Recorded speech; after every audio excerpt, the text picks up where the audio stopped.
Pwede po siyang kosan. Hoy! Cross! I-cross mo!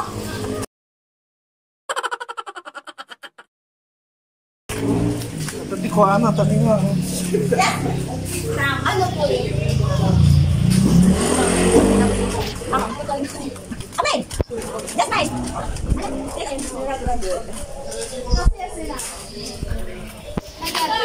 Ay, graduation. Pinapatawag ka kasi sa school, pinakabalik ka.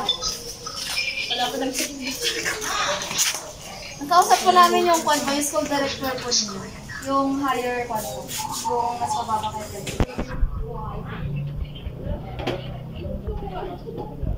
Ano na eh? Nag-shot sa picture niya. Kung tutawag kayo, sinasabi niya. Inutusan lang po kami dito. Tingnan ko lang po yung sabi.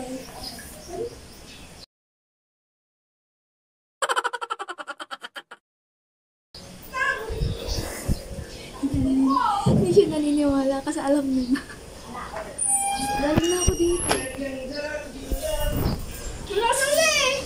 Or sabay ka na ng sa'yo kapunta para hindi mainit. Naka-progress kasi kami eh. Naku pa na yung sabay ka. Or sige ka na rin!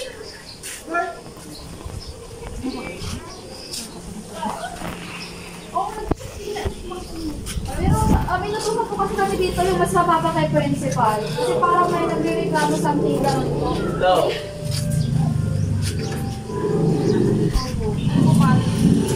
Hindi ko nakakatalong kasi nandun kasi kami kanina nakapag-flight. Graduation niyo ba kanina? Wala bang nabanggit sa'yo? Wala. Kung gusto niyo po, paano lang po? Samahan niyo na lang po kami. Or sama na lang po kayo sa amin. Naka-progress naman kami. Iba na.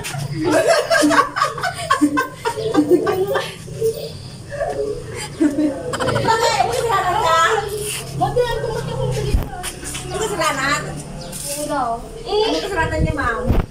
May nagre-reklamo po sa kanya, ma'am, na parents. Tapos minsan sa bagay, ma'am, sa school po kasi, hindi po pwedeng humarap yung estudyante na yung nagre-reklamo yung estudyante yung parents lang yung andon. Dapat po yung parents po is andon. Or yung guardian po na. Tama na ako kayo.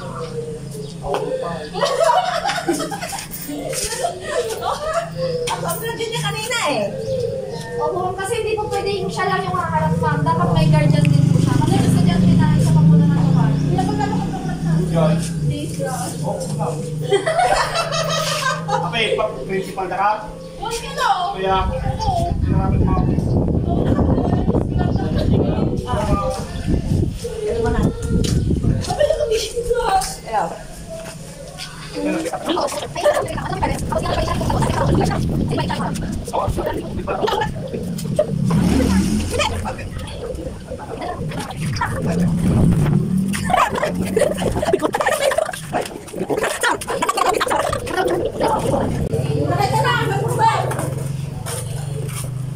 Ah, glukang kayo dyan.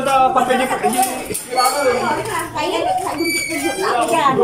Pero nakinisino natin yan. Papili eskwelahan. Bella, sinong simar po? Boyfriend mo po? Hindi, yung po. Yung pinsan ko po ng birthday. Pinson. Nakinisino. Okay mo. Ay, kanaka. Sumakay ka na. Sumakay ka isa! Sumakay na kung nakakaroon. Iwan! Sumakay ka! Kaamo sa eskilaan! Ano na, tatigam mo na. Hindi na kalala.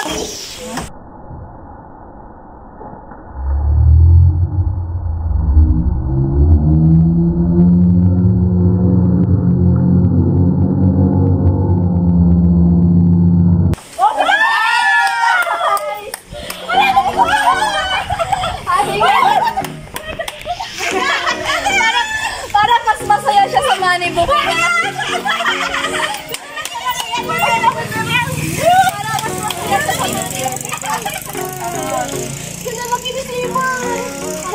Sabi ko nga po parang galing na ako dyan noon mga past years. No. Ay, yes na yun! Ikaw napunta na ka doon. Sana all! Ang money book. Wow, pautang naman!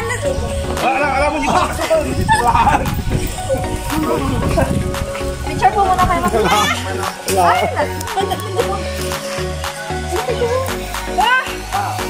may idea ka po ba ma'am kung sino po nagbigay ng pa-surprise niyan sa'yo?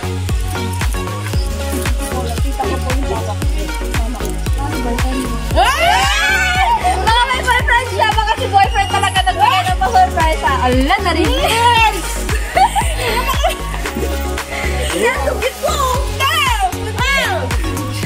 Picture ma'am, picture. Ikaw muna tapos kasama sa'yo.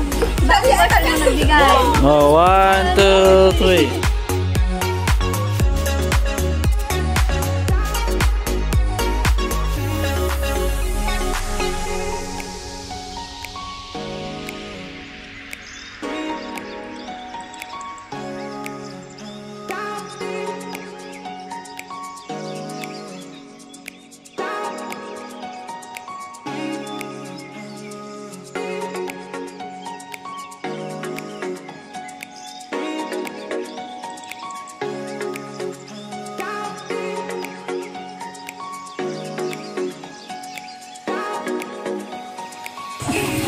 Okay po, so before po natin ipagpapatuloy yung programa po natin, yung second part po ng ating programa is ipapasok po muna natin sa loob dahil may init po dito. Halos kalagitnaan po ng araw. So, ipasok po muna natin.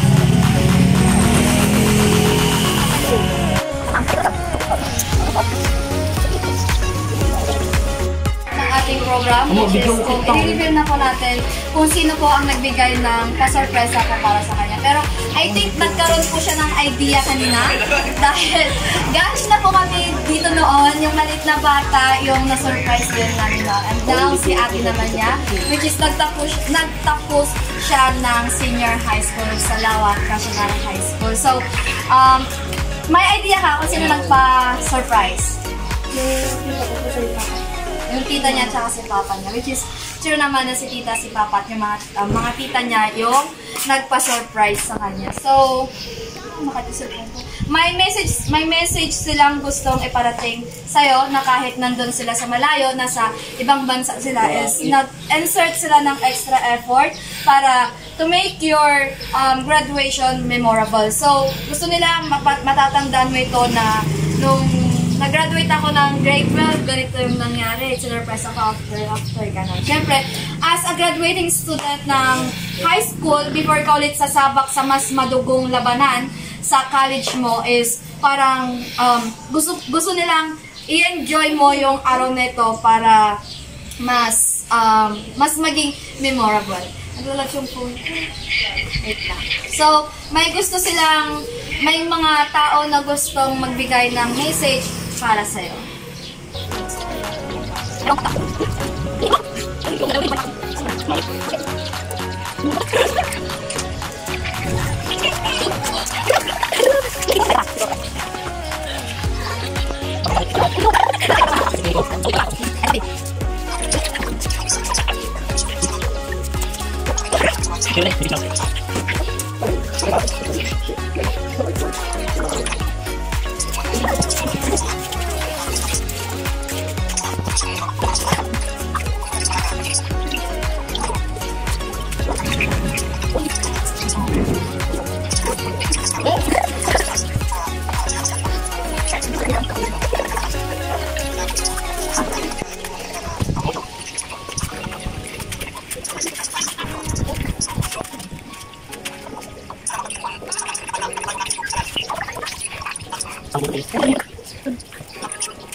Okay po, so yun po yung mga tao na gusto pong magbigay ng message at sila din po yung dahilan kung bakit meron kang pasorpresa ngayong araw na to. Siyempre, kung may message yung mga nasa malayo, may message din po yung mga nandito. O tita, ayun ka pala na.